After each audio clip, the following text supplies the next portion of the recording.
Bueno, en la clase pasada empezamos a ver el origen de la génesis de la litósfera oceánica en un centro de expansión que ocurre por las celdas convectivas, en que hay tensión y se desplaza la litósfera en forma simétrica, se levanta regionalmente la litósfera oceánica y eh, porque está más densa y más caliente la zona magmática, pero por la tensión misma, en forma local, no regional, se producía un colapso que formaba el Valle Central. Además, vimos que la litósfera, eh, o sea, la corteza oceánica está formada por varias capas.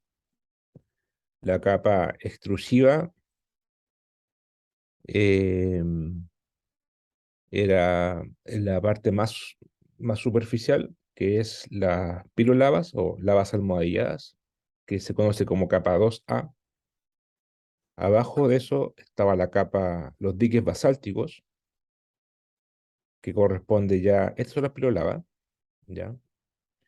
Y después estaban los diques basálticos, que se ve mejor aquí.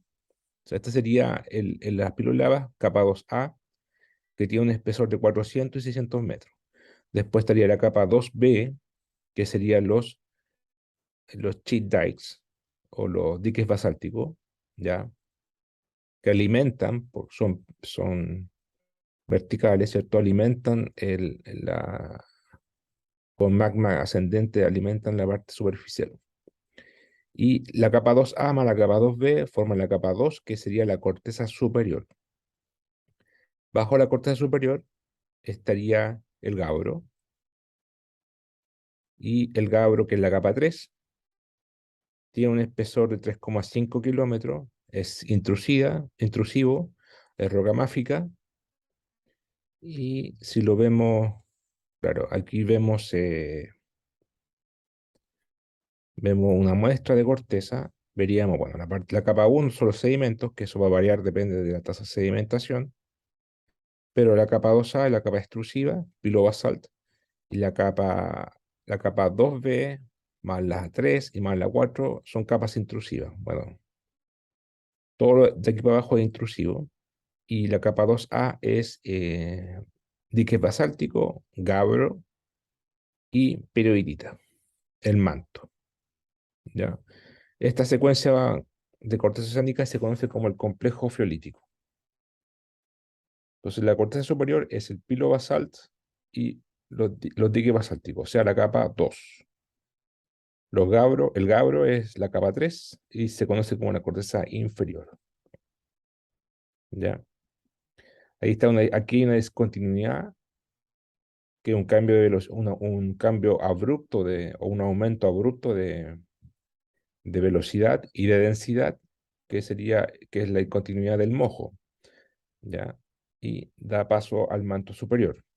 Esta discontinuidad se produce por un aumento brutal de magnesio y hierro. O sea, pasamos de roca máfica a ultramáfica, ¿ya? Entonces aumenta mucho la densidad y la velocidad, por eso se ve esta discontinuidad. Eh, Este quedó medio. Aquí, claro, aquí puse una imagen más reciente, un paper reciente de Christensen del 2019, que muestra un perfil de velocidad. Ya, un perfil de velocidad, creo que no se ve bien, no. Ya. Es un perfil de velocidad que muestra que es como la cosa azul. Esta capita de acá sería 6. Esto es velocidad y esto es profundidad. Entonces tendríamos, si nos fijamos en el azul, ya, sería sedimento, una capita de sedimento. Después tenemos una velocidad que aumenta con un gradiente muy grande. hasta acá sería la capa basáltica, llegando a 5,1 más o menos 0,6. O sea, esto es referencial nomás, ¿ya? Pero esta parte de acá arriba sería, esta parte aquí, sería la capa basáltica, esta capa de acá sería, o sea, esto sería las lavas almohadilladas, el 2A, este sería la 2B, y la 2B es los diques basálticos, ¿ya? Aumenta mucho la velocidad aquí aumenta brutalmente la velocidad, ¿cierto? En poca profundidad, y después aumenta más la velocidad, pero con un gradiente menor que este, y después aquí se acaba la capa 2 y empieza la capa 3 y este sería el Gabro, capa 3 y después aquí tenemos una discontinuidad brutal, ¿cierto? No es continuo, es discontinuo, y tenemos el manto. O sea, esto es el mojo. Y el espesor es 6,15. Esto es referencial, pero esta es una compilación más reciente, de hace 3 años, que promedió todos los perfiles sísmicos, o sea, todos los perfiles sísmicos disponibles, concluyó este modelo.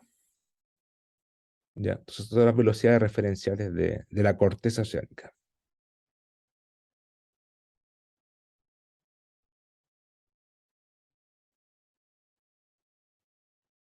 Bueno, la capa 2 es caracterizada por un fuerte gradiente de velocidades, ¿cierto? Hay un fuerte gradiente, un fuerte gradiente. En cambio, este es más.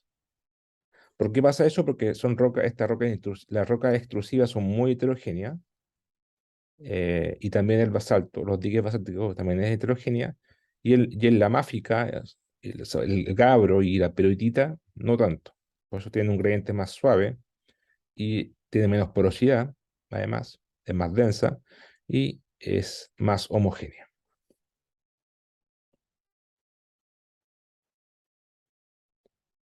Ya. Ahora, esa es la corteza oceánica clásica. Bueno, los terremotos, como esto se expande, aquí hay expansión, tensión, ocurren terremotos intraplaca, o sea, no, se les conoce como están cerca de un borde divergente, se les conoce, o sea, no tienen un nombre como de interplaca, intraplaca, porque eso es más en un contexto de subducción, pero son terremotos de centro de expansión y se alinean paralelo al eje del centro de expansión. Y ahí son casi siempre normales. Cerca del eje dorsal, la litósfera es joven y casi no tiene sedimentos porque está recién formándose, está caliente, está levantada, pero a medida que se empieza a envejecer, se empieza a hacerse más profunda y la sedimentación empieza a cubrir esta rugosidad.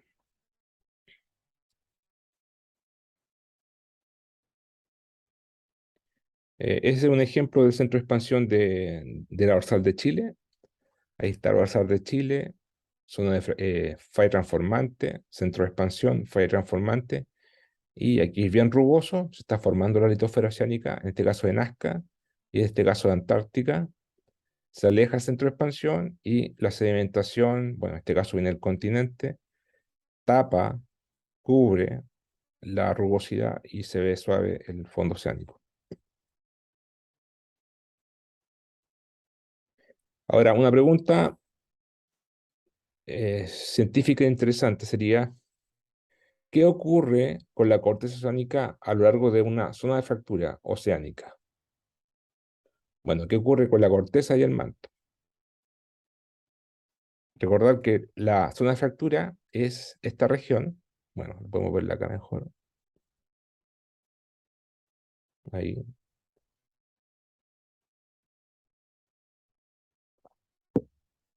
La zona de fractura es esta región, en línea punteada, que se formó, o sea, que fue una falla transformante, porque esto es una placa que se movía para acá, placa A, placa B, falla transformante, mucho cizalle, mucha deformación, y quedó remanente esa deformación formando la zona de fractura. Ahora la zona de fractura ya no está activa, estuvo activa. Pero la pregunta es, si aquí en el centro de expansión de donde nace la corteza sónica, ¿qué pasa acá? Que está un poquito lejos de un centro de expansión. Bueno, este punto, por ejemplo, está más cerca del centro de expansión, este punto también, pero este no tanto. Está lejos, está lejos. ¿Alguna idea de qué podría pasar? O sea, la pregunta es en realidad la siguiente. Si aquí nace el centro de expansión, si aquí nace la corteza oceánica, ¿por qué nace la corteza oceánica? Porque vienen las celdas convectivas, ¿cierto? Viene la cámara magmática y se cristaliza y forma la corteza, ¿cierto? Pero la celda está a lo largo del centro de expansión. En cualquier centro de expansión está la celda convectiva ascendiendo. Pero entre medio, bueno, también, pero no es en la misma intensidad. Aquí sale todo el flujo y acá salen los flujos residuales. Sale la sobra, digamos. Entonces, debiese haber menos flujo magmático a lo largo de la zona de fractura que en el centro de expansión mismo, porque ahí está aflorando el magma. Acá no, en la falla transformante no, porque viene todo el flujo acá, y acá llega claramente, pero en menor magnitud. Entonces, dado eso, ¿cómo se esperaría que fuera la corteza aquí comparado con esto? Justo en el punto medio de de la falla transformante. Por ejemplo, ¿sí? eh, o no, obviamente ya es un poco más antigua que en comparación con la centro de expansión. Me imagino que ya empieza, como ya está más fría también y ya tiene un comportamiento más frágil, me imagino que también es la zona donde se encuentran las fallas normales, a pesar de que sigue siendo corteza joven, ¿cierto? Y si estamos como justo en el punto medio, además estamos hablando justo como que tanto en la plata, o sea, la placa B como en la placa A deberían tener la misma, más o menos la misma edad. Sí, tienen la misma edad. Eh, o sea, claro, si miramos la placa, si me paro ahí, comparo ahí, en el punto medio, sí. Pero mi pregunta era más que Ujú. nada, era justo en esta línea, justo en esta línea. Mm. Bueno, si aquí llega el magma directamente y después Ah, salta, también debería haber magma, ¿o no?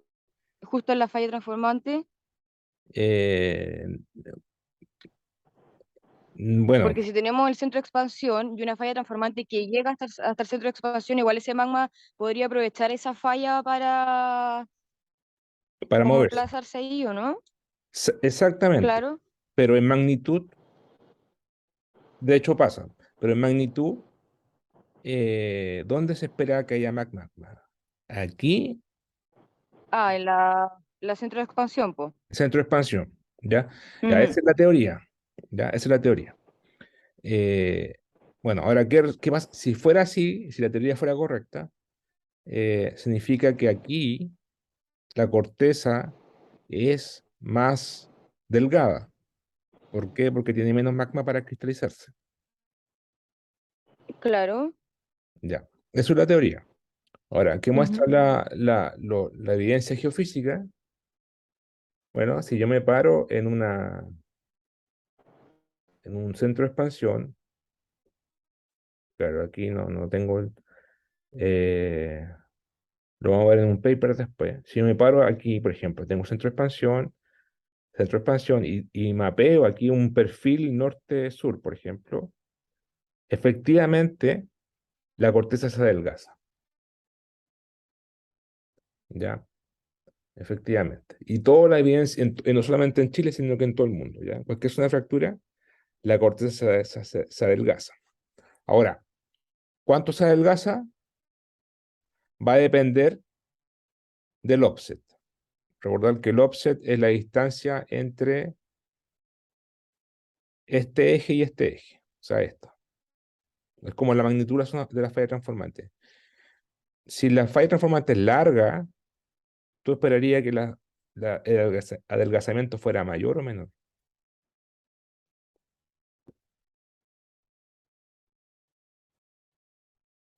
Ay, perdón, estaba silenciada. Mayor. Menor, o sea, mayor, ¿cierto? O sea, es más delgada, Ujú, claro, porque está más más lejos delgada. la fuente magmática y más difícil que llegue. Exactamente. Y eso ocurre. Claro. Mientras más cerca están, bueno, de hecho, si están muy cerca va a ser casi imperceptible. Pero si están muy lejos, Ujú, como aquí, por ejemplo, aquí va a estar súper delgada. Y eso es lo que se ve y vamos a ver ujú, algunos ejemplos o sea, ustedes van a ver ejemplos en los papers, ¿ya? Eso es una cosa que pasa. Otra cosa que pasa en la zona de fractura, como esta zona de alta deformación de cisalle, hay mucha deformación, hay mucho fracturamiento, ujú. hay mucha deformación. También con esa misma deformación, el agua se introduce, porque hay una falla, se introduce y Claro. produce procesos metamórficos y la corteza con el agua y el manto también llega hasta el manto el agua, produce procesos metamórficos mm, de hidratación, ¿ya? En el caso del manto se llama serpentinización y afecta la relojía o la rigidez de la roca, se hace más débil en el fondo. Eso hace la roca, eso hace el agua, ¿ya? Entonces, y eso es por la deformación altísima aquí. En cambio, la corteza que está acá se deformó, obvio, se deformó aquí, pero una vez que se alejó del centro de expansión, ya se empezó a enfriar y todo bien. No, sigue sin, ya no es no es más deformada, ¿cierto? Aquí se ve, ahí. Se deformó aquí, tensión, bueno, esta tensión tampoco afecta casi siempre a la corteza superior nomás. En los centros de expansión es rápido, en los centros de expansión es lento, afecta a toda la corteza. Ya vamos a ver lo que es lento y rápido.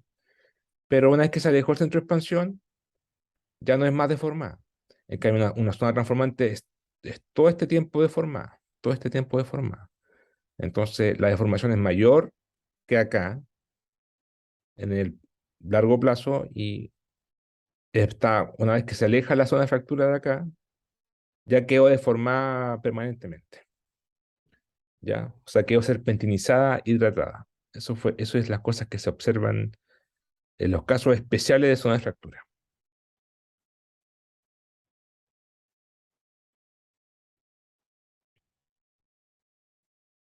Entonces, vamos a ver lo que es rápido y lento de los centros de expansión. Ya, ahí están los centros de expansiones del mundo. Los dos más famosos son el Atlántico, este, y el Pacífico Oriental, dice. Eh, Hay otros más, bueno, la Dorsal de Chile uno, el Cocos Centro de Expansión también es otro, están acá de Antártica, ¿ya? Pero bueno, si nos fijamos, ¿qué es lo que es lento? Bueno, primero que nada, ¿hay diferencia entre estos centros de expansiones? Bueno, este es el Atlántico. Si lo vemos, tiene una topografía súper rugosa, escarpada. En cambio, el Pacífico tiene una topografía más suave, más suave. Y esto parece ser más ancho que la del Pacífico. Bueno, si lo vemos en detalle, la morfología de estos centros de expansión es súper diferente. Centro de expansión es lento, ahí está. Es más ancho esta zona de alzamiento. Bueno, el centro de expansión lento tiene una topografía más escarpada, mucha rugosidad y fracturamiento, un valle central ancho, 5 o 10 kilómetros, gran profundidad de penetración de las fallas normales, o sea, Aquí se expande, hay tensión, ¿cierto? Hay terremoto esas fracturas, esas fallas pueden llegar hasta el manto, que eso es bastante, en el caso de centro de expansión lento. Y el manto, y consecuencia de eso, el manto superior se fractura y se serpentiniza, o sea, se hidrata. En cambio, el centro de expansión rápido, o sea, el centro de expansión, claro, rápido como el Pacífico, el Atlántico es lento, el Pacífico es rápido. ¿Qué pasa? La topografía es más suave, el valle central es más angosto y las fallas normales por la tensión solamente llegan hasta la corteza superior, o sea, unos pocos kilómetros, no llegan al manto, ni siquiera a la corteza inferior. Y el manto no presenta mayor deformación. Entonces, hay altas diferencias. Y una es porque esta es más lenta, la tasa de expansión, la que se genera en la corteza, y esta es más rápida. Profe, Ahora, una pregunta. sí, Es que como que no se me hace tan intuitivo pensar como que el lento se vea más afectada como la topografía y que las fallas llegan más, o sea, más hacia el manto versus el rápido, porque a lo mejor uno podría pensar que el rápido, al ser como más brusco, podría generar un mayor como comportamiento frágil, ya sea por las fallas o en la topografía, pero sin embargo es al revés. sí. Entonces, ¿por qué pasa eso? Bueno, como la expansión es lenta, en el caso del Atlántico, por ejemplo, la tensión, porque hay que pensar que las celdas convectivas están en el centro de expansión, están en el eje del centro de expansión, y eso tiene mayor magnitud, ¿cierto? Ahí están las celdas convectivas. Entonces aquí está la tensión máxima. Después la tensión se va, el ridge push se empieza a decrecer a medida que me alejo del centro de expansión. Entonces, si el centro de expansión es lento, o sea, tiene los vectores del ridge push son lentos, ¿qué significa eso? Que va a estar más tiempo cerca de los esfuerzos fuertes, ¿o no? Claro, claro. Y eso explica cómo está más tiempo en una zona de alto esfuerzo, se Ujú. deforma Se más forma más. y las fallas son más profundas y se serpentiniza. En cambio, en el Ya, suave, en el rápido, a ujú. pesar de que, o sea, eso, claro, lo de brusco tiene un concepto como de fuerza para mí. Entonces, una cosa puede ser rápida, pero puede ser suave también, ¿cierto? Como un fluido. Entonces, bueno, Claro. aquí es rápido, Ujú. pero está poquito tiempo en la parte de mucha deformación, de mucho esfuerzo. Y eso es lo que pasa. Ahora, la pregunta es, ¿qué es rápido y qué es lento? Bueno, se define así. Se define en la tasa de expansión total, 2U. ¿Qué es lo que es U? Es la tasa de expansión, porque esto es simétrico, ¿cierto? Se va para un lado, ¿no? Ahí. U es la velocidad con que se expande para la derecha y U es para la izquierda. Es la misma, es simétrica. Por eso se ocupa el 2U. Son convenciones nomás. 2U, que es la tasa de expansión total, ¿cierto?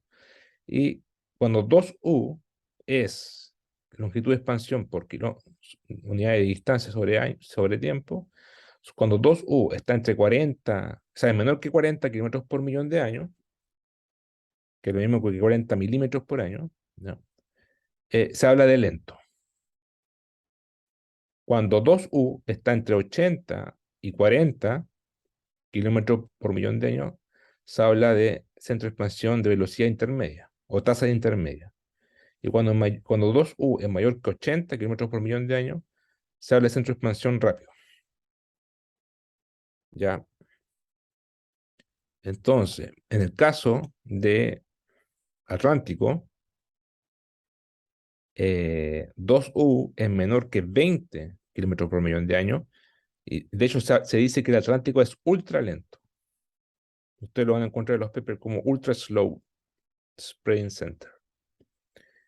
Y el Pacífico Oriental varía si estoy más al norte o más al sur, pero en su mayor parte es mayor a 50 kilómetros por millón de años, entonces sería intermedio y rápido. En algunas partes va a ser intermedio, en unas partes súper rápido. la, por ejemplo, la parte donde está frente a Marianas, por acá arriba, por acá, más por acá, en el hemisferio norte, es súper rápido, ¿ya? Ahí tiene hasta 150 kilómetros por millón de años. ¿Ya? Entonces, en algunas partes ultra rápido, en otras partes intermedio. En el caso de Chile, bueno, Placa Nazca fue formada en centros de expansiones a tasas intermedias y rápidas, ¿ya? Vamos a ver después cuánto, pero es como entre 50 y 120, ahí parte bien rápida, 120 kilómetros por millón de años, pero eso es la isla Pascua, ¿ya? Pero ese rango, entre 50 y 120, que es muy rápido, o sea, es intermedio y rápido. Ahora, un centro de expansión, eh,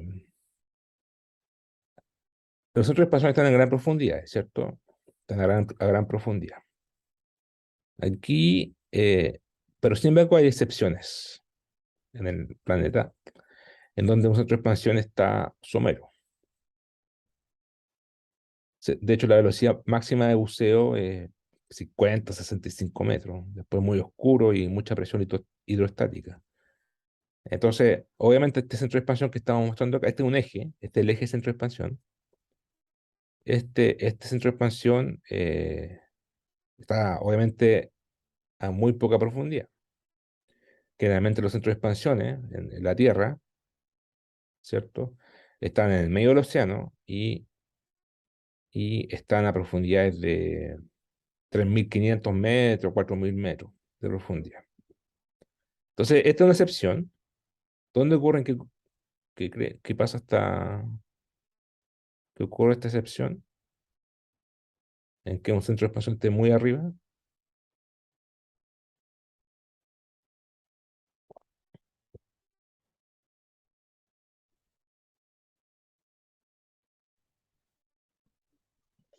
No sé dónde podría ser, profe.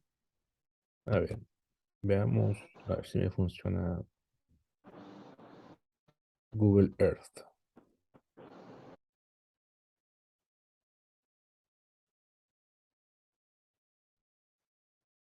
Profe, y una pregunta, ese centro de expansión, el que acabamos de ver de la foto, el que está somero, ¿sería un centro de expansión que ya no está activo?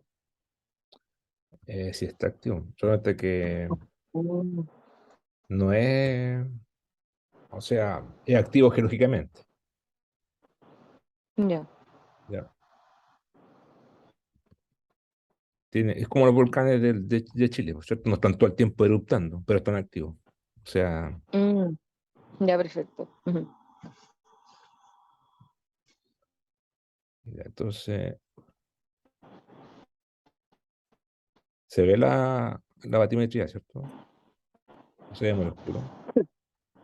No se ve bien. Entonces, si vamos al Atlántico,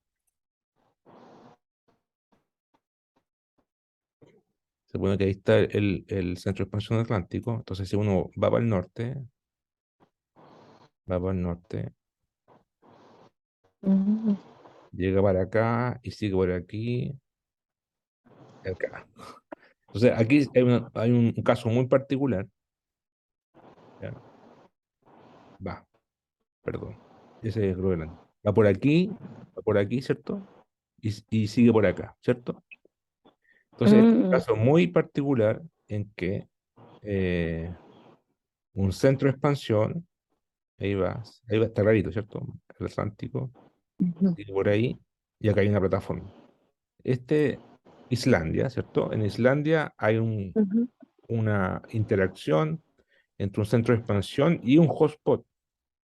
Entonces hay dos fuentes magmáticas muy mm, masivas que se juntan y bueno, y formaron esta tremenda isla. Y acá hay eh, parques termales, ¿cierto? Geyser, todo eso. Y, ujú, y aquí, ahí, esto es una plataforma, entonces es más somero que el océano profundo, que el piso claro. oceánico profundo. Entonces aquí se puede bucear. puede Mm. bucear y más encima el centro de expansión está en tierra, porque está todo levantado, ¿ya? Entonces es un caso especial. Islandia, ¿ya? O sea, y el centro de expansión también pasa por la isla. Sí, o Sí, sea, continúa, digamos. sí, sí, uno puede caminar Mm. sobre el centro de expansión. Ujú. Profe, y una pregunta, Islandia como al ser al fondo un hotspot y es lo que nosotros conocemos como isla, al final me imagino que es producido por la actividad volcánica, ¿eso se podría decir también que es como una corteza continental? Eh, Tiene transiciones. Es bien compleja la corteza oceánica, sí. Es que tiene, claro, tiene un hotspot y más encima un centro de expansión, entonces tiene una mezcla. Mm, Y esa mezcla ya la hace, bueno, anómalamente gruesa, porque es mucho magma, ¿cierto? Mucho magma. ujú, Entonces es súper gruesa, es como 30 kilómetros de espesor, oceánica, o sea, fresca, o sea, joven, ¿ya? Generalmente cuando hablamos de mm, corteza continental es una corteza vieja. Entonces la corteza joven ya es muy gruesa, entonces es un caso raro, no se puede, no es continental, pero tampoco oceánica, normal, ¿cierto? Entonces como un caso intermedio, ¿ya? particular. Muy Y en ese particular. en el centro de expansión que pasa como en la parte de la isla, entonces en el fondo, claro, es magmatismo, pero no se está formando corteza oceánica porque ya las condiciones son distintas, po.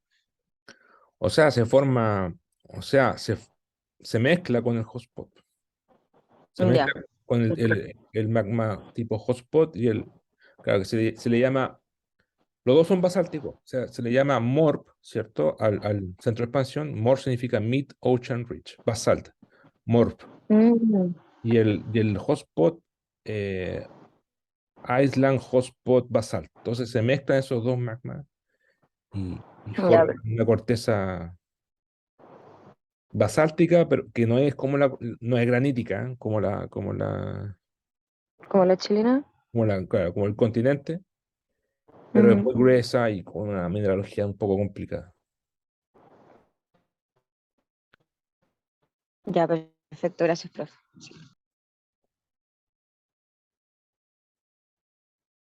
Ya.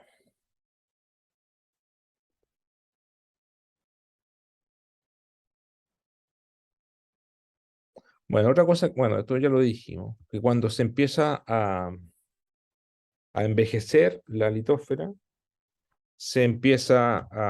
se empieza a profundizar, ¿cierto? Esta parte caliente, acá hay actividad hidrotermal, ¿cierto? Que está caliente, hay fumarola, eh, hay reacciones químicas, pero bueno, entonces empieza a envejecer, empieza a enfriarse y empieza a haber subsidencia, subsidencia. Entonces, a medida que más profundo, los sedimentos se empiezan a depositar y empieza a engrosarse la capa sedimentaria y ya no se ve más esta parte rugosa. Ahora, hay que hacer notar que hay dos tipos de sedimentos en el mar. Están los sedimentos que son, ahí está, sedimentos pelágicos,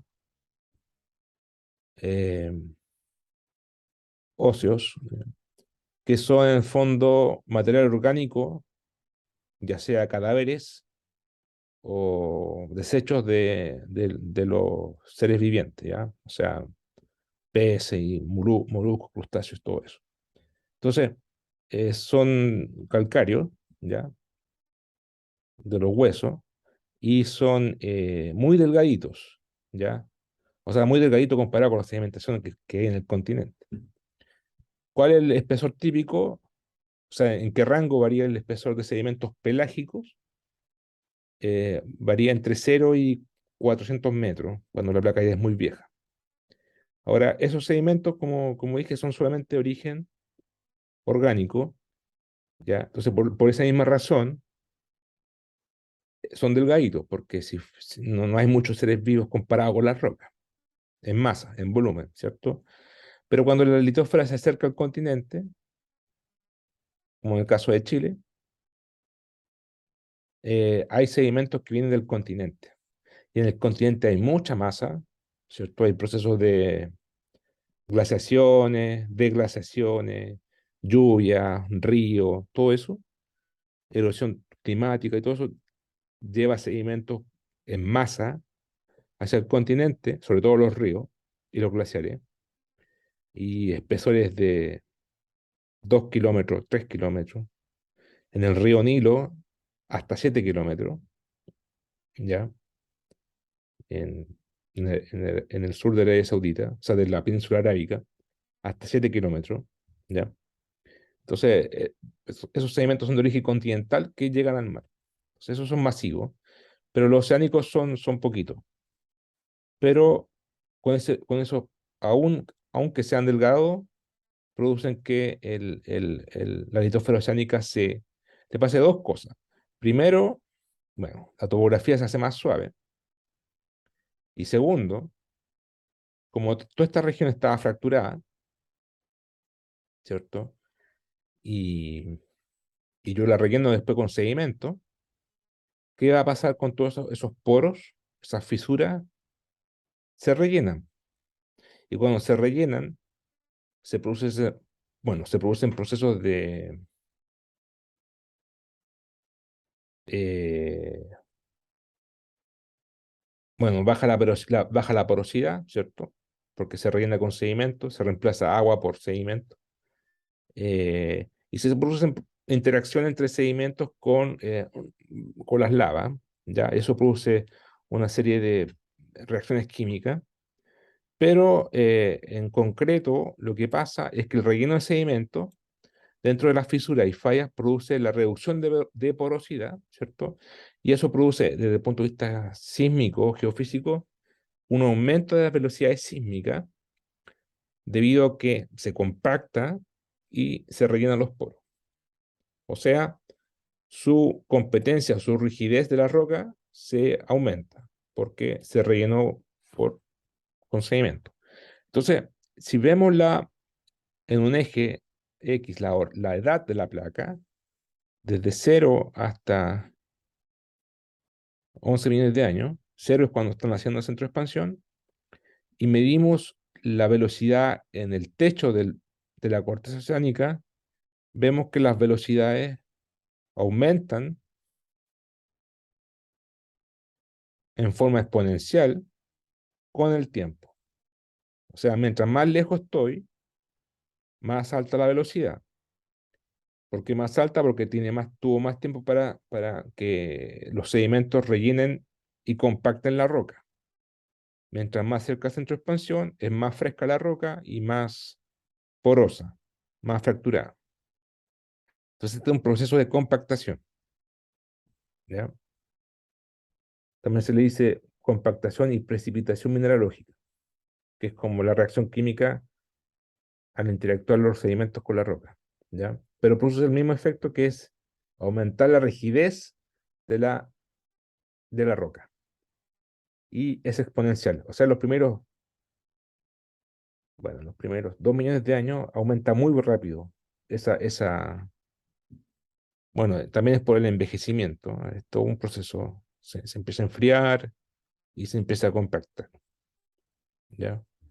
Entonces, así aumenta la velocidad de la roca, del techo de la roca. Entonces, no es lo mismo medir una corteza cerca del centro de expansión que medirla lejos del centro de expansión. Las velocidades van a cambiar. El espesor no va a cambiar. El espesor cortical cambia en la zona de fractura. Pero si yo me paro, mido aquí la corteza, bueno, este es mal ejemplo, pero mido aquí la corteza, o la mido acá. Esto es litósfera por si acaso, pero si yo midiera la corteza aquí y la mido acá, debe ser lo mismo, ¿ya? Pero si yo la mido en una zona de fractura, como hablamos recién, ahí no es lo mismo. En cambio, las velocidades sí cambian, porque se enfría, la densidad cambia, los procesos de compactación y todo eso. Profe, entonces al final, ya sea por el proceso de compactación, de enfriamiento, de sedimentación, al final como que eso hace que aumente la densidad de la placa, ¿cierto? Porque eso es como se rellenan los poros y por Sí, eso la velocidad es mayor. las velocidades aumentan por el enfriamiento, por el aumento de densidad y por la Ujú. compactación, porque baja la Ya, porosidad. Y las densidades, bueno, también van de la mano, más o menos, la densidad con las velocidades, pero las densidades son más difíciles, no se pueden separar de la corteza superior de la corteza inferior, es como la densidad un parámetro más, eh, no es tan fino, es de menor resolución. Entonces, mm, como corteza completa, sí, claramente la densidad se aumenta porque se enfría. ujú, Es un proceso termodinámico. Pero en la gracia de la sísmica que tiene mayor resolución y podemos separar lo que pasa arriba en la corteza superior y lo que pasa abajo. Y en varias partes más. ¿Ya? Los métodos activos. perfecto. La sísmica es un método activo y la gravedad es un método pasivo. Este es un perfil sísmico de reflexión que van a ver algunos de ustedes en los papers. Y es de Chiloé, está frente a Chiloé. Es como, parece un escáner, pero así son más o menos las imágenes. Está un poco exagerada la vertical. Y esto es tiempo, se puede convertir en profundidad, y esto es número de traza. Pero lo importante de esta figura, o sea, esto lo pueden ver en más, o sea, la geofísica de la sísmica reflexión la pueden ver en el curso de prospección sísmica. Pero para este curso, lo que quiero mostrar aquí es que, bueno, aquí, esto que está acá es el suelo oceánico. Todo esto, o sea, esto que está acá es el agua, y esto es el fondo del mar. Aquí está el fondo del mar. Es rugoso aquí, súper rugoso. Tiene exageración vertical. Esto sería el talud continental. Aquí estaría la plataforma continental. Y todo esto es agua, ya, el Océano Pacífico. Pero esto que está aquí, ven aquí un valle. Este valle es, es el centro de El expansión. centro de expansión. Ujú, Exactamente. Centro de expansión. Entonces aquí, esta es placa Nazca, ¿ya? Que subducta acá, aquí empieza a subductar y se empieza a doblar y subducta ujú. bajo el continente sudamericano. Y es rugoso, aquí es súper rugoso, aquí está más levantado, más encima, y después se empieza a profundizar. Y a medida que pasa el tiempo, se empiezan de a poquitito a poner los sedimentos pelágicos, que sigue la topografía, pero se empieza a poner más suave. Aquí estamos muy rugoso, y después empieza como esa rugosidad, esa alta frecuencia se empiezan como a achicar. Y después hace súper suave, a partir de esta distancia, hacia acá. Y aquí va la corteza oceánica, por si acaso. Y todo esto es sedimento, relleno. Estos son sedimentos que vienen del continente, turbidita, de los ríos, de los glaciares. Esto está cerca del el río Cucao de Chiloé. Entonces, todo esto es relleno sedimentario. Aquí está el talud continental, plataforma continental. Pero aquí está con sedimentos pelágicos y acá no hay nada de sedimentos prácticamente. ¿Ya? Va. Entonces, ese es el eje de centro de expansión de la dorsal de Chile, la topografía rugosa cerca de la dorsal, sedimentos pelágicos de poco espesor, 0,500 metros, y acá tenemos turbitas de la fosa. En la fosa, la fosa aquí está enterrada. La fosa sería esto en realidad, pero como está enterrada, no se ve en superficie. A esto se le llama centro deformation front, frente de deformación se le llama esto. ¿Ya? El concepto de fosa es cuando no hay sedimento en la fosa, porque si hay sedimento en la fosa está cubriendo la fosa, ¿cierto? Entonces, esta sería la fosa, que está rellena, y a este punto que se ve en superficie se le llama frente de deformación.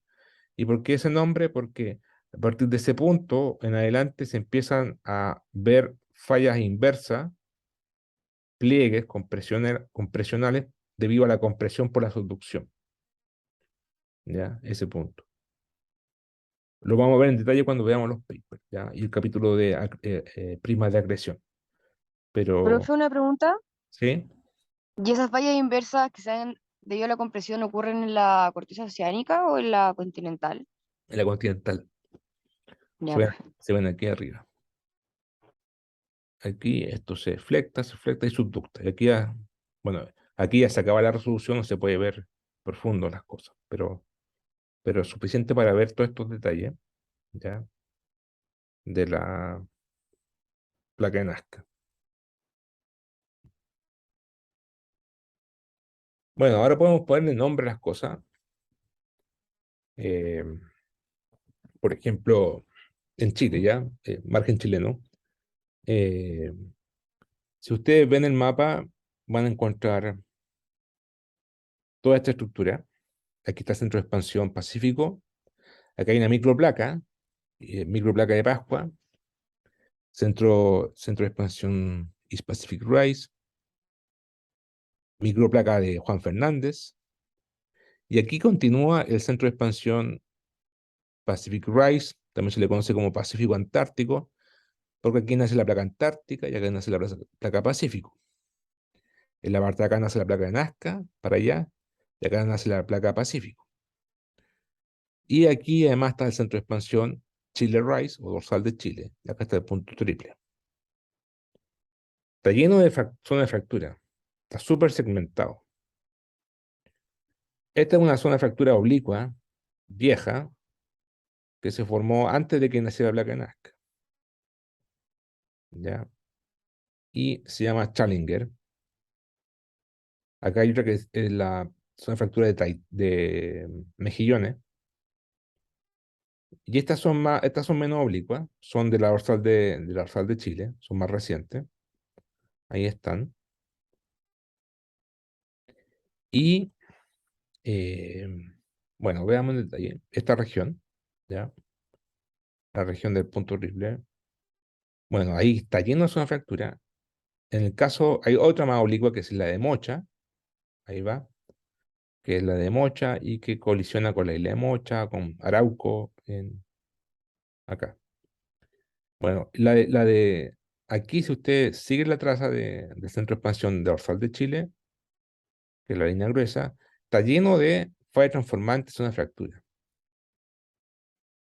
Es tanto el caso de este, ahí fíjense, es tanto que ya no se le llama falla transformante, sino que se le llama, o zona de fractura, sino que se le llama sistema de zona de fracturas de Valdivia. Este es de Valdivia, hay creo que más de 10, ¿ya? Pa, pa, pa. Y después sigue con más espacio. Esta es centro de expansión. Después estaría aquí la zona de fractura de Chiloé, de Guafo. Aquí tenemos, aquí está el eje, centro de expansión, Guafo, Darwin, etcétera. Wamblin, Darwin. Ahí está la isla de Guafo. Y entonces hay muchas zonas de fractura. Obviamente uno les pone los nombres de la ciudad más cercana, en la costa, y, y esta es más o menos la configuración. Para un caso particular, bueno, si uno ve los offset, por ejemplo, el offset entre esta zona de fractura y esta otra es poquito, es esto nomás. Pero entre este centro de expansión y este otro, ese es el tremendo offset, o la distancia entre los centros de expansión, lo que genera una gran discontinuidad, ¿cierto? Un gran salto de, de edad, porque aquí están naciendo la corteza, aquí se envejeció, y la comparo con esta que es nueva, hay una tremenda diferencia de edad, un tremendo offset. Eso ocurre con la zona fractura de WAF.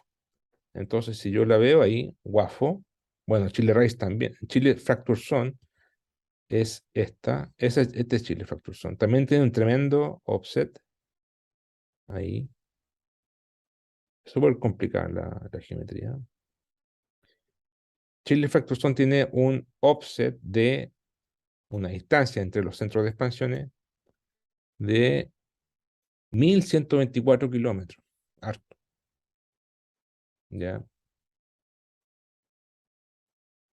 No calcularon la edad, no pudieron. Se puede calcular con un estudio. Pero el caso de Guafo, que está más cerca de la fosa, que también es grande, este, tiene 292 kilómetros. O sea, 300 kilómetros de distancia. Harto. Y sí se calculó la edad, 8,46 millones de años. Es decir, si aquí la edad es cero, aquí va a ser 9 o 8,46, 8,5. Si aquí es cero, aquí va a ser 8,5. ¿Ya? O sea, eso 8,5 versus cero. O sea, un contraste, un delta T de 8,5 millones de años. Bastante. ¿Qué genera eso? Profe, ¿Sí? eh, o sea, no sé, tengo una duda como, igual me imagino que en esta zona que, o sea, en este sistema de fallas, o sea, de zona de fractura y de falla transformante, como igual la corteza está habilitada y más fracturada y ingresa más agua, me imagino que eso igual puede tener consecuencias en el magmatismo, ¿no? Porque finalmente después cuando eso subducte, podría ser como que la corteza tenga una mayor cantidad de agua debido al fracturamiento de la zona de fractura y de la falla transformante y como que eso podría generar un mayor magmatismo en esa zona, o es como eso nada que ver. Sí. eh, eh, no hay muchos estudios, ya, un problema más de estudio que de hipótesis, pero un caso en que se ve eso es en la zona de fractura de mocha, que está hidratada, ¿cierto? Y al subductar se ve que hay una correlación con los lavas medidos eso es el problema, que hay que medir los lavas, hacer las correlaciones, hay que también mezclar a los trabajos geofísicos con los geoquímicos, pero en el caso de mocha, subductan Arauco y hay el volcán Termas de Chillán, creo que era, ¿ya? Sí hay un link con el input de Mocha, ¿ya? En las termas de Chillán con la zona de fractura de Mocha. Entonces, sí, trae un extra de agua que es local, pero una cosa es que traiga el agua, ¿ya? Otra cosa es que la corteza superior deje que ese agua vaya para arriba, se fluya. Y eso va a depender de la permeabilidad del agua, de la corteza superior, ¿ya? Entonces, si tenemos el potencial del agua, el siguiente paso es que el agua sea capaz de, bueno, primero de deshidratarse y que la permeabilidad de la roca de arriba, de la corteza continental y del manto continental, permita que los fluidos puedan ascender. Entonces es una mezcla de esas dos cosas. Pero sí, trae el potencial de agua y eso sí puede afectar, pero hay que estudiarlo bien. Perfecto, gracias, profe. Aquí se ve mejor en la de Guafo, que tenemos una zona de fractura, o sea, centro de expansión y la falla transformante. O sea, claro, la falla transformante. Acá se ve mejor todavía. Tenemos Chile Rice, Chiloé, Chile Rice, Guafo, Chile Rice, Wamblin, que está más chiquitito, Darwin, Taitao, Punto Triple, y después Tres Montes, al sur. Y el Guafo es el que tiene el offset más grande en esta región. Ya. Ahora, como esto es más viejo, de hecho se ve aquí un poco, esto es más viejo, está más profundo que esto que está acá, que está más levantado porque es más joven. Entonces aquí se produce un desnivel topográfico, por un lado, y por otro lado, claro, aquí está más rígido, acá está más caliente. ¿Ya? Estimación de la edad de la edad de la placa y la tasa de expansión. O sea, calcular la edad del fondo del mar. Esto yo creo que lo vieron en geofísica general, geología general. Eh, Se pasa un barco con un magnetómetro, ¿cierto? Y pasa midiendo las anomalías magnéticas. La corrige saca el agua, todo eso, o sea, corrige del agua y mide las anomalías magnéticas. ¿Y qué se descubrió? Esto en el tiempo de la Segunda Guerra Mundial, ¿ya? De ahí empezó a desarrollarse. Que son anomalías magnéticas todas paralelas al eje del centro de expansión. Y el hecho que sean paralelas significa que son simétricas, ¿cierto? Y van cambiando positiva, negativa, dependiendo de los polos geomagnéticos del momento. Entonces aquí viene el concepto de la temperatura de Curie, que usted me imagino que la vieron en algún curso de geología o geofísica, que dice que cuando el magma se cristaliza a una temperatura menor a la temperatura de Curie, ¿qué ocurre con la roca?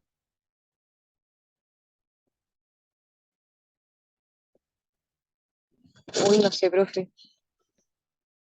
Se graba o queda remanente la anomalía magnética de ese momento, ¿ya? O sea, si se cristaliza, o sea, tengo un campo magnético, estoy formando una roca, ¿ya? Aquí tengo el magma, por ejemplo, hace 10 millones de años. Está haciendo el magma, ¿ya? Y se empieza a cristalizar. Y si se cristaliza a una temperatura menor que la temperatura de Curie, en ese momento, ese 10 millones de años, vamos a tener un campo geomagnético tanto que va a ser distinto al presente, porque va cambiando todo el tiempo. ¿Qué pasa? Lo graba, lo queda remanente en su roca, ¿ya?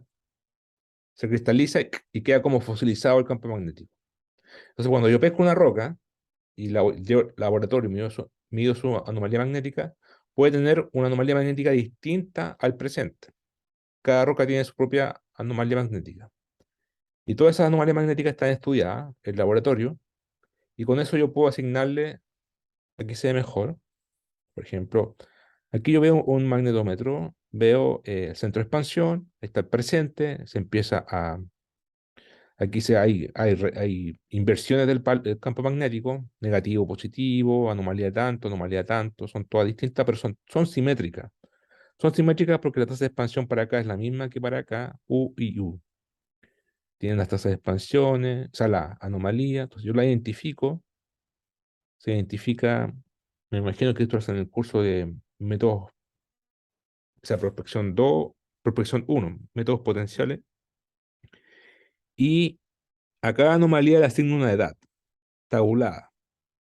Entonces, no es difícil calcular, porque cada lugar, cada roca, tiene su propia anomalía magnética. Y si tiene su propia anomalía magnética, como yo conozco esa anomalía magnética que está tabulada por edad, entonces a cada anomalía le asigno una edad. Por ejemplo, esta anomalía tiene la edad de 2,5 millones de años. Entonces, este punto, esta franja del piso sónico tiene una edad de 2,5 millones de años.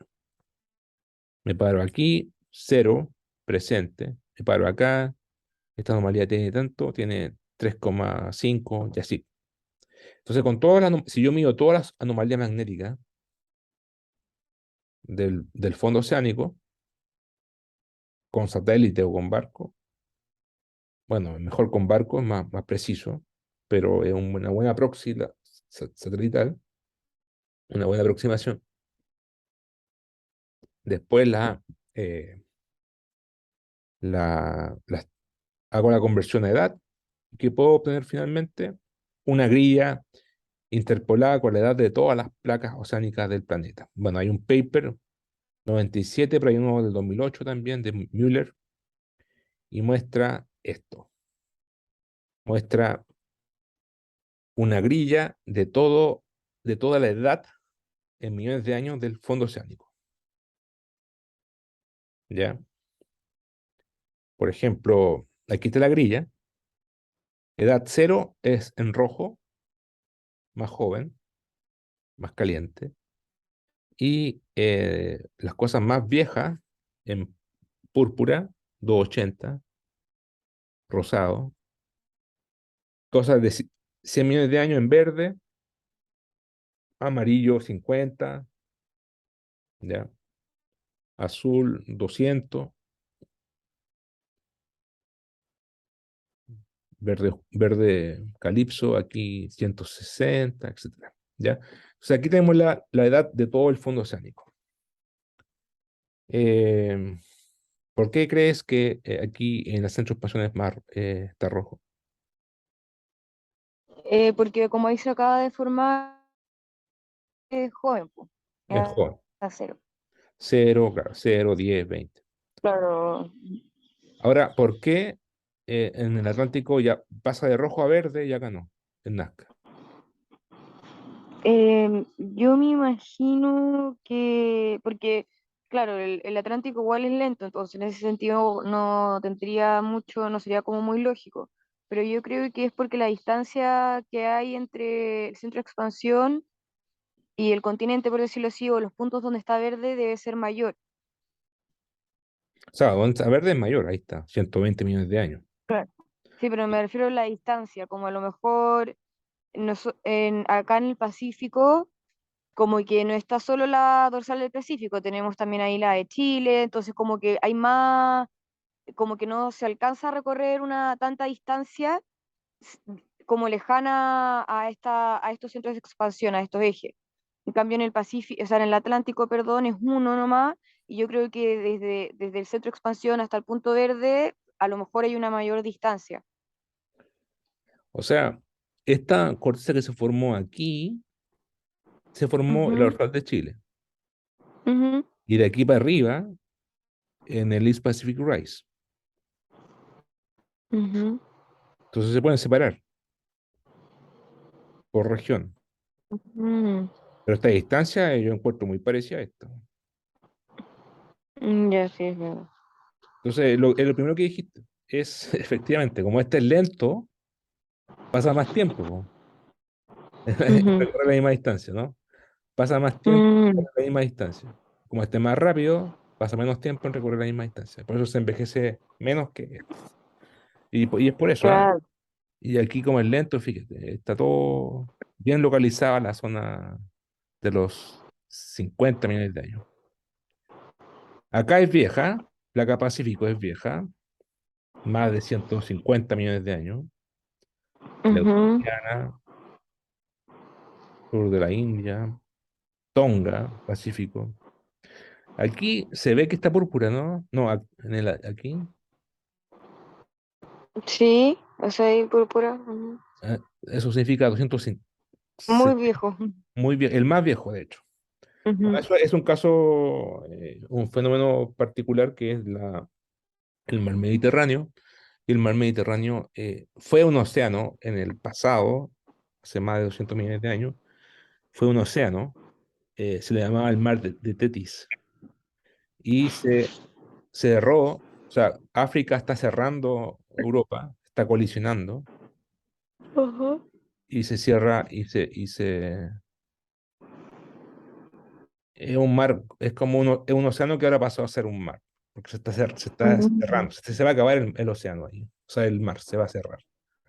En algún momento, no sé, 40 millones de años más, África va a estar al lado, va a ser parte de Europa. Ya, es un caso particular. Pero esta es la edad del fondo. Ujú. Ah, acá está la explicación. Ahí está África y Uh, en el tiempo del Cretácico, dice, África y Eurasia empezaron a acercarse.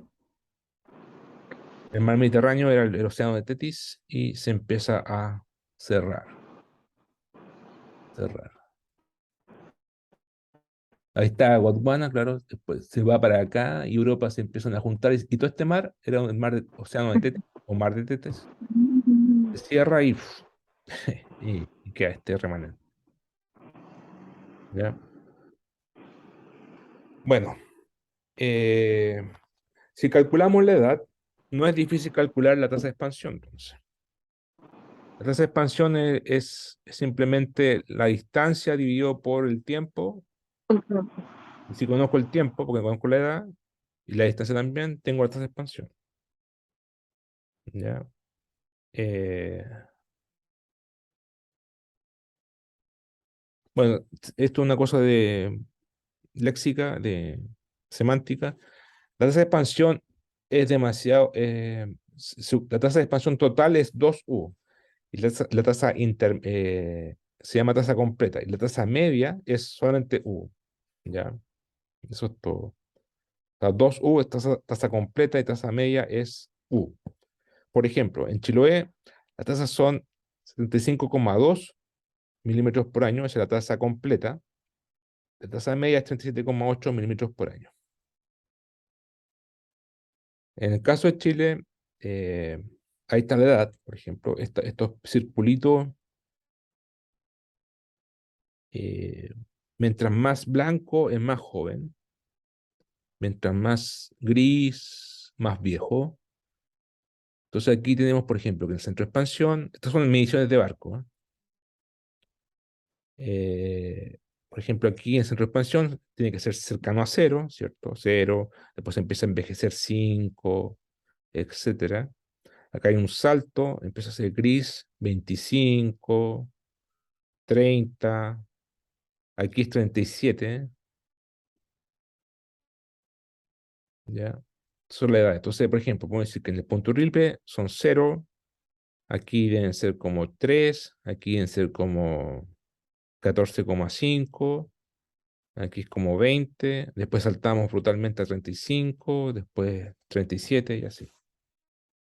Ahí está, 37, 30, 14, 3. Y en el punto triple, 0.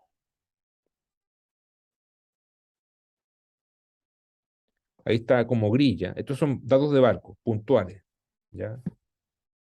Y estos son grillas, interpoladas. Obviamente hay unos errores por acá, la interpolación queda media mal, pero cada tiempo que pasa, o sea, mientras más pasa el tiempo, mejores grillas se van haciendo. Este es el 97. Miller tiene ahora una grilla del año del 2008 que es mejor que esta. Y obviamente mientras más pequeña el área, vamos a ver más errores. ¿Ya? Pero igual está buena. 40, 35. Estas son las isocontorno, isocron, líneas de igual edad. Aquí punto horrible 0. Acá la parte más vieja de Chile es Antofagasta, como Antofagasta, Iquique, como 50 millones de años. Y ya, lo último que voy a decir en la clase hoy día es, si nosotros vemos Chile desde el oeste hacia el este, ¿cierto? Ahí está la isla de Chiloé, y tomamos la fosa, esta es la fosa, y extraemos la edad en la fosa y la ploteamos de norte a sur, ahí está latitud, norte 16, sur, la edad hace esto. Aquí en Perú es como 40, después el máximo en Iquique, Antofagasta como 50, y después empieza a aumentar, aumentar, aumentar, aumentar, aumentar, aumentar, continuamente hasta llegar a el punto triple, perdón, no empieza a aumentar, es que está al revés, ¿ah? Empieza a decrecer la edad, a decrecer, hasta el punto más joven, que es cero, a los 46 grados sur, que corresponde al punto triple. Punto triple. Mm. Y después empieza a envejecerse también, pero no con la misma velocidad, más lento. Y eso es porque Antártica se conducta más lento que Nazca. ¿Ya? Eso lo vimos, porque Sudamérica se mueve para acá y Nazca se mueve para allá. En cambio, Antártica se mueve para acá y Sudamérica se mueve para acá. Entonces la convergencia es más lenta en Antártica. Ahora, esto es la edad, esto es la profundidad, esto es el techo del basamento oceánico y esto son los sedimentos en la fosa, esta región. Entonces, en el punto Rilbe está levantado, que hay poco sedimento. Pero después se empieza a sedimentar, a sedimentar, a sedimentar. Lo mismo pasa con hacia el sur.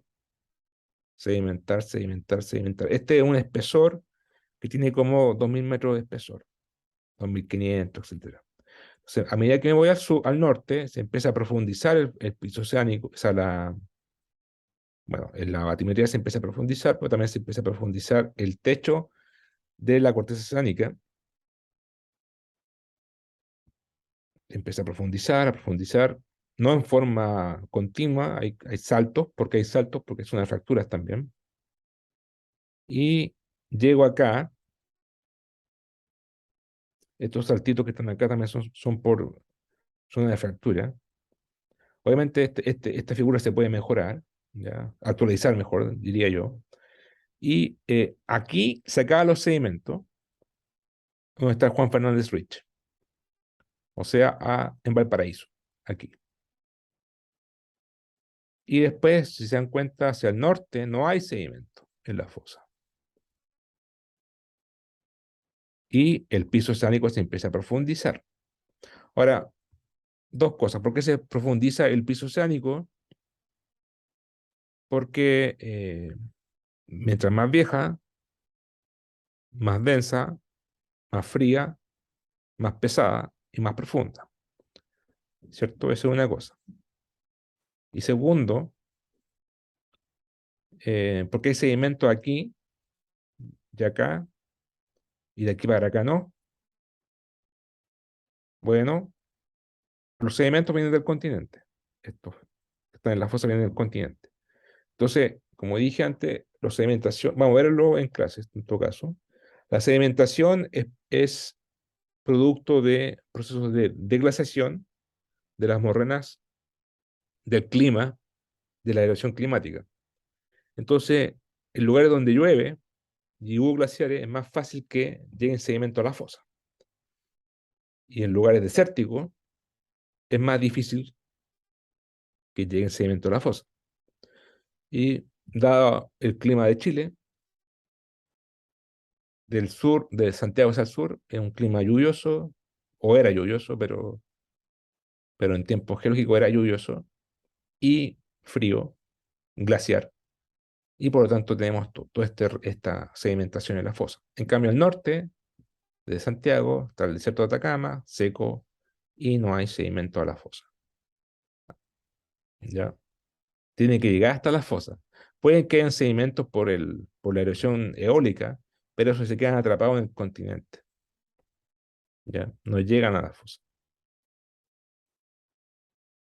Y más encima, cuando hay épocas glaciares,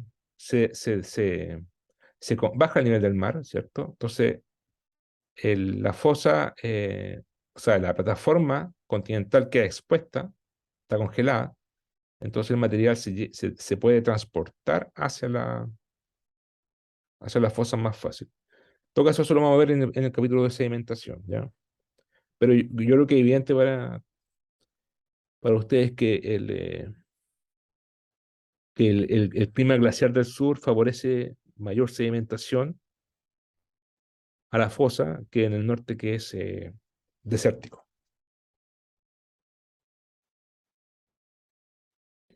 ¿Ya? ¿Alguna pregunta? Todo claro hasta acá, profe. Ya. Bueno, esta semana voy a empezar a hacer la lista, el calendario de las presentaciones, y para que estén atentos y puedan bajarla. O sea, va a ser por orden de llegada, ¿cierto? O sea, eligen ustedes el paper. Los dos son 9 estudiantes, o sea, son 18 presentaciones, eh, dos por estudiante, ¿cierto? Vamos a hacer un calendario y todo eso. Y ahí hay que elegir, tienen que elegir sus dos papers favoritos. O sea, los voy a subir todos, los va a subir Nicole. Ahí ustedes empiezan a elegir y a anotarse. ¿Ya? Ok, profe, una duda. Sí, Es que me habló una compañera que tomó el curso, si no me equivoco, la semana pasada, a principio de la semana pasada, y me pidió si es que podía decirle que por favor subiera las clases, porque creo que había visto las dos primeras, pero que faltaban las últimas dos, algo así. O la última. O sea, hemos hecho tres clases, ¿cierto? Porque Sí, esta sería la cuarta, creo. Sí, esta es la cuarta. hubo un feriado y el Nicole Ujú. en, acá en... No sé qué le pasó. Se Nicole la subió toda. A ver, Creo que falta la anterior a esta de hoy. O sea, eso. Entonces me pidieron si por favor podía subirlas para. Y bueno, y la de hoy día también para poder estar al día y así nos llegar tan colgados la siguiente clase. ¿dónde está?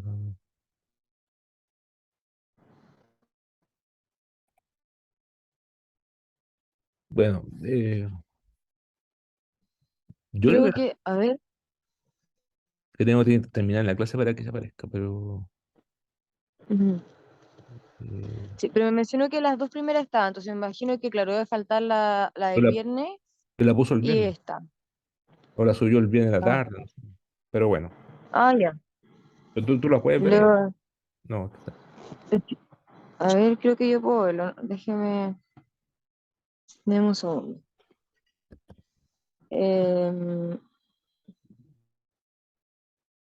clase ahí está, clases cuatro, virtual. clases 4 dice.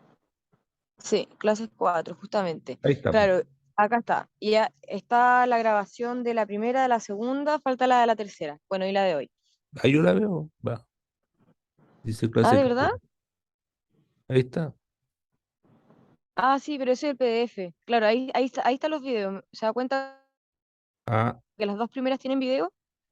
Y a la tercera y a la cuarta, bueno, que es la de hoy, obviamente, ahí le falta. ah, Los ya, PDF están subidos, ya le voy a todos. decir entonces a la Claro, Nicole. es el video en el fondo lo que piden. Le voy a decir a la Ya, Nicole. muchas gracias, profe. Yo le eh, aviso entonces. ya, ya, pues, nos vemos. Chao. Ya que esté súper, muchas gracias, nos vemos. Igual.